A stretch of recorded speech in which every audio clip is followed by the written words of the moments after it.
उन कलाकारों को दिया जा रहा है जो बाहर के सेलिब्रिटी हैं, और हमारे जो प्रदेश के कलाकार हैं वो भूखे मर रहे हैं, उनको काम इस बार नहीं दिया गया है। तो ये देखिए हमारे लिए बहुत दुख की घड़ी है। हम लोग तो ये कहेंगे कि हमारे लिए तो एक कला काल दिवस है ये, हम तो इसको एक काला दिन मानेंगे कि देखो कलाकार सब घर बैठे हैं। ये देखिए जो हमारे साथ सारंगी वादक बैठे हैं, ये काफ़ी टाइम से 20-25 साल से सारंगी बजा रहे हैं। ये हमारे पास डेरू वादक बैठे हैं जो डेरू की विधा है, ये बुजुर्ग हो चुके हैं, इन्होंने कम से कम अपनी ज़िंदगी के 30 से 40 साल डेरू विधा में बिता चुके हैं। इन लोगों को कहीं पे भी किसी कार्यक्रम में नहीं बुलाया गया। अब ये बताइए कि ये किस तरीके से ये कैसे ये अपनी कलाओं को संरक्षित कर पाएंगे, कैसे ये अपनी कलाओं को बचा पाएंगे। अब इनसे पूछते हैं जी कि आप अगली पीढ़ी को देना चाहेंगे, ये मना कर रहे हैं। ये कह रहे हैं जी हम लोग नहीं देंगे अगली पीढ़ी को क्योंकि हमारे पास कार्यक्रम नहीं है।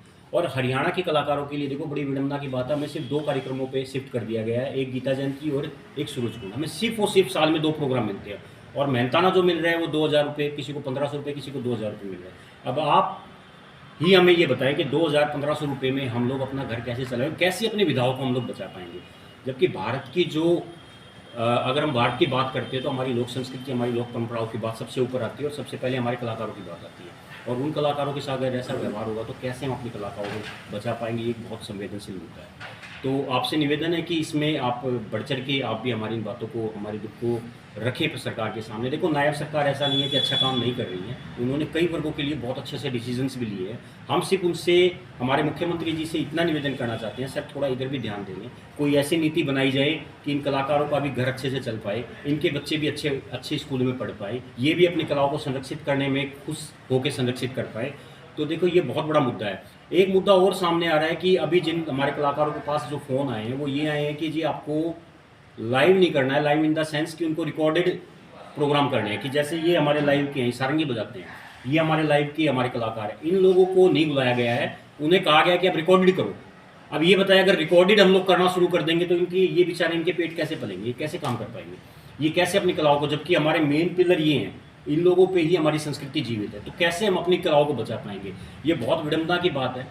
अब हमें नहीं पता है कि इस पूरे प्लानिंग में कौन प्लानर रहा है, हमें ये नहीं पता है जी कौन सी कमेटी में कौन कौन मेंबर शामिल रहे हैं, हमें नहीं पता ऊपर अधिकारियों ने क्या, हम जिससे बात कर रहे हैं वो कह रहे हैं जी ऊपर से, हमने कुछ ऑफिसर से बात की है, कुछ डिपार्टमेंट से हमने बात की है, तो वो कह रहे हैं जी इस बार सब प्लान ऊपर से हुआ है, सब ऊपर कमेटियाँ बनी हैं, कमेटी डिसाइड कर रही है सारा। तो हमें नहीं पता जी कौन कमेटी बना रहा है, किसने ये डिसीजन लिया है। हमें सिर्फ इसलिए ये पता है इस बार कि हमारे लिए सूरजकुंड जो मेला है इस बार वो हमारे लिए कोई खुशहाली लेके नहीं है, हमारे लिए वो ब्लैक डे है, और इस बार हमें नहीं बुलाया गया है। हमें बहुत दुख है, हमें बहुत मतलब तहे दिल से हमें बहुत दुखी आत्मा से कहना पड़ रहा है कि इस बार हमें सूरजकुंड में नहीं बुलाया गया। हम पूरे साल सूरजकुंड मेला की जी वेट करते थे कि सूरजकुंड मेला आएगा और हम लोग उसमें परफॉर्म करेंगे, क्योंकि वो हमारे लिए एक सपना होता था कि इतना बड़ा मेला है, इतना अंतर्राष्ट्रीय लेवल पे उसको ख्याति प्राप्त है, और उस मेले में हम परफॉर्म करेंगे। लेकिन इस बार पता नहीं विडंबना ये रही कि हाँ इन कलाकारों को नहीं बुलाया गया है। हमारी बहुत सारी विधाएं इस बार नहीं बुलाई गई हैं, जो विधाएं बुलाई गई हैं उनको मेहनताना इतना कम दिया जा रहा है कि उन्होंने मना कर दिया है। सौरभ कुंडू जी हमारे बीच में बैठे हैं, नरेश कुंडू जी हैं, बहुत अच्छे आर्टिस्ट हैं। इनके पास फ़ोन आया था कि आपको जी 50,000 रुपीज़ दिया जाएगा, 70 से घटा के 50,000 दिया जाएगा, इन्होंने मना किया जी। हमारे पीछे भारत भूषण जी भी हैं, उनको भी फ़ोन आया था। बहुत सारे ऐसे आर्टिस्ट हैं जिन्होंने एट प्रेजेंट अभी मना कर दिया है कि जी हम लोग इसमें इतने पेमेंट में हम परफॉर्म नहीं कर पाएंगे। अब आप बताएं कि कैसे अपनी विधाओं को हम लोग बचाएं, और कितनी जद्दोजहद हम कर रहे हैं। हम पिछले 10-15 सालों से हम इसको बचाने, मतलब हम संघर्ष कर रहे हैं, हमारा संगठन लोक कलाकार संगठन, हम लोग संघर्ष कर रहे हैं। हमने काफ़ी बार चिट्ठियाँ लिखी हैं, हमने सीएम साहब को भी कहा है, हमने प्रदर्शन भी किए हैं कि जी कलाओं को बचाने के लिए कोई नीति बनाई जाए, कोई नीति बनाए। सिर्फ नीतियाँ जो हैं वो घोषणाएँ बन के रह गई हैं, उसके अलावा कुछ नहीं हुआ।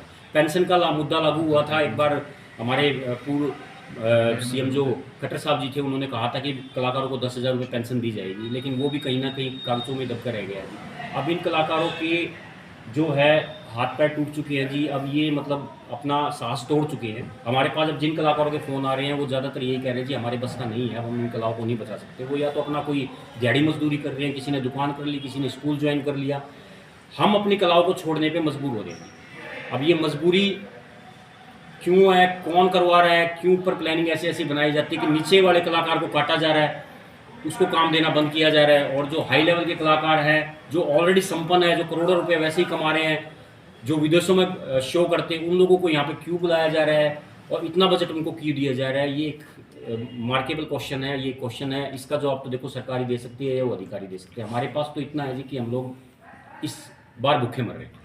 सर, जिस तरह से आप सूरज कुंड में अपनी प्रस्तुति देते थे, देश विदेश से सैलानी आते थे, देखते थे, दर्शक आते थे, मनोरंजन आप लोग करते थे, लेकिन आज की बार क्या कारण मानते हैं कि आप लोगों को कला दिखाने के लिए जो है, प्रदर्शन के लिए जो हरियाणवी संस्कृति है, आपको नहीं बुलाया गया? क्या कारण मानते हैं? नहीं सर, वही तो समझ में नहीं आ रहा सर। उसी के लिए हम सोच रहे हैं कि हमें नहीं पता सर, कब पिछली बार सूरज कुंड में हमने जो परफॉर्म किया तो हमारे पास ऑडियंस भी आई है और बहुत सारे लोगों की हमें जो फीडबैक मिला है कि जो बहुत अच्छे कार्यक्रम हुए हैं, बहुत अच्छा काम हुआ है, बहुत आप लोगों ने बहुत अच्छी अपनी कलाओं को बचा रहे हैं। यही इस बार हमें समझ में नहीं आया कि कौन प्लानिंग की है, क्यों प्लानिंग की है कि ये जो रीजनल आर्टिस्ट है उनको इस बार नेगलेक्ट कर दिया गया है। तो हरियाणा में बड़े बड़े कलाकार हुए हैं क्या? जी देखो, मैं तो खुद कह रहा हूँ कि सेलिब्रिटी देखो, हमारे बहुत अच्छे अच्छे सेलिब्रिटी, मिलियंस में फॉलोअर जो आज बॉलीवुड को भी टक्कर दे रहे हैं। मुझे नहीं समझ में आया कि हमारे उन सेलिब्रिटियों को क्यों नहीं बुलाया गया है यहाँ पे। जब अपने घर में शादी है और अपने घर में अपने रिश्तेदार ही नहीं होंगे, बाहर के रिश्तेदारों को आप बुला के लड्डू खिला रहे, तो कैसे कैसे अपनी शादी खिलेगी? आप ये बताओ ना। ये तो हमारे लिए बहुत बड़ा महोत्सव होता था और इसमें हमारे कलाकारों को नहीं बुलाया गया, हमारे सेलिब्रिटी को नहीं बुलाया गया है। तो क्यों नहीं बुलाया गया है? देखो जी, वो तो जो प्लानिंग कर रहे हैं, जो कमेटियां हैं, वो बता सकती हैं हमें। तो आपने इसकी किसी अधिकारी, सरकार को, किसी हमारी डिपार्टमेंट्स में बात हुई थी जी, मैंने आपको कहा था डिपार्टमेंटली बात हुई थी। डिपार्टमेंट ने यही कहा जी हमें नहीं पता, ऊपर से इस बार ऑर्डर आए हैं, ऊपर ही बैठे हैं, ऊपर कौन बैठा है, क्या बैठा है, हमें कोई जानकारी नहीं दे रहा है। क्योंकि हमारे पास जो लेटर आए हैं वो एक दिन पहले आने शुरू हुए हैं। हमें हमारी मेहनताना का भी तब पता चला एक दिन पहले, जब हमें मेल कर दी गई है। और एट प्रेजेंट इसलिए हमने जो एकदम से ये जो है प्रेस कॉन्फ्रेंस हमने की है, ताकि सबको पता चले कि कलाकारों के साथ क्या होगा। मेरा नाम नरेश कुमार कुंडू है और मैं इस विधा से काफ़ी करीबन 20-25 साल से जुड़ा हुआ हूँ, क्योंकि मेरे फादर भी खुद एक हरियाणा के, उन्होंने भी काफ़ी नाम उन्होंने चमकाया। मगर आज हमें क्या मिला उस चीज़ के लिए?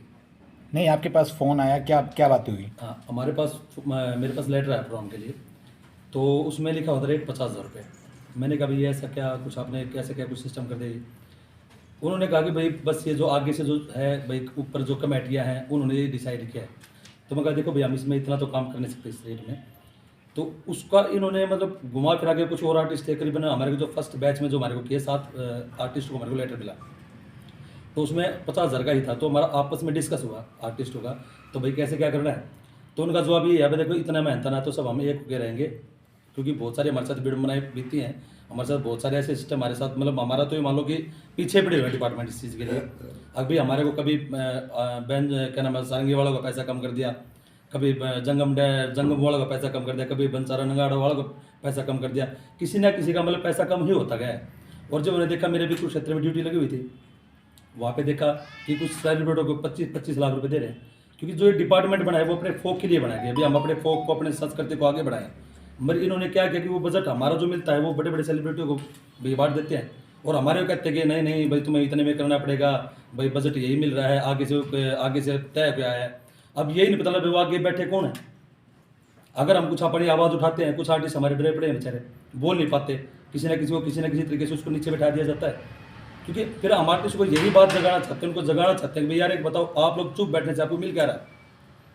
एक साल में ये है कि किसी का घर नहीं चलता, इसमें एक थोड़ी सी पेमेंट ये लोग रखते हैं। अब जैसे कि मान लो पहले क्या था कि हरियाणा डिपार्टमेंट जो है ये देखो लाइव का बनता है, जैसे ढोलक वाले हैं, नगाड़ा वाले हैं, सिंगर हैं, हारमोनियम वाला है। अब क्या होता है उनके पास या तो यूथ फेस्टिवल होते हैं या फिर जागरण वगैरह होते हैं, उसके बाद फिर डिपार्टमेंट तो उनके लिए भी बने हैं ना। अब उनको क्या किया डिपार्टमेंट वाले ने, ऑडियो पे करना स्टार्ट कर दिया। वो कहते हैं अगर उनसे पूछा जाए भाई ये ऐसा क्यों कर रहे हो, मतलब कोई नहीं, अगर आप लोग चाहें तो बोला ऑडियो पे भी कर सकते हो, लाइव में भी कर सकते हो। तो कुछ ना कुछ कलाकार भी सोचते हैं भाई ऑडियो पे अगर भाई उनको ही कोई दिक्कत है तो हमें क्यों दिक्कत होगी, हमारे को तो 4 पैसे बचेंगे। तो मगर इससे हमारा किसी आर्टिस्ट का रोजगार तो मरा ना, वो भी तो हमारे भाई हैं, उनके भी तो परिवार है ना। हारमोनियम वाला है, ढोलक वाला है, बीन वाला है, नगाड़े वाला है, जो हमारे डांस विधाओं में हमारे साथ होते हैं। अब जो कलाकार हैं जब तक साजिंदे देखो उनकी एक जान है, उनके बगैर अधूरे हैं, उनके बगैर हम कर भी कर सकते हैं। देखो हमारे को आर्टिस्ट को एक रूप देते हैं वो लोग अपने भाई जो साजिंदे होते हैं हमारे, अब उनको ये लोग पीछे छोड़ रहे हैं, उतना उनको पीछे हटा रखा। बिल्कुल ठीक है, ऑडियो पे काफ़ी तरह मान लो अभी जैसे अभी ये हुआ गीता जयंती महोत्सव हुआ, उसमें भी कोई भी लाइव का प्रोग्राम ज़्यादा से ज़्यादा मतलब ऑडियो पे हुए, ऐसे ही कुंभ में भी चला। मगर हमने पहले भी आवाज़ उठाई है, अगर भाई जो हमारे जो लाइव के शो हैं आर्टिस्टों को लाइव के लिए ही बोला जाए, डिपार्टमेंट जो चाहेगा वो आर्टिस्ट करेगा, डिपार्टमेंट के अगेंस्ट तो आर्टिस्ट हो नहीं सकता।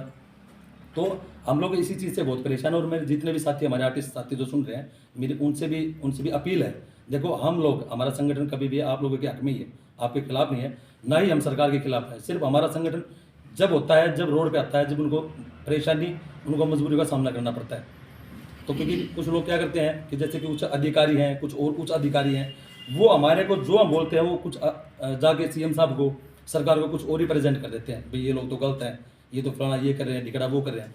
मगर अगर वो हमारे साथ मिलें, सीएम साहब हमारे से अगर मुलाकात करें, तो हमारे पास तो हर चीज़ के प्रूफ मिलेंगे। हम प्रूफ विद प्रूफ उनको दिखाएंगे, देखो कि हम कहीं गलत नहीं है, हम सरकार के साथ हैं, ठीक है। हम चाहते हैं कि भी सरकार की कहीं ना कहीं किरकिरी ना हो। तो ये हमारे कुछ मुद्दे हैं। हमारे हमेशा आर्टिस्ट के हक के लिए होते हैं। देखो कलाकार के भी किसी की सरकार का नहीं होता है, वो सरकार, हर सरकार अब उसको कोई भी पार्टी बुलाएगी तो वो तो गाना गाने के लिए जाएगा, क्योंकि उसका घर तो उसकी विधा से चलता है।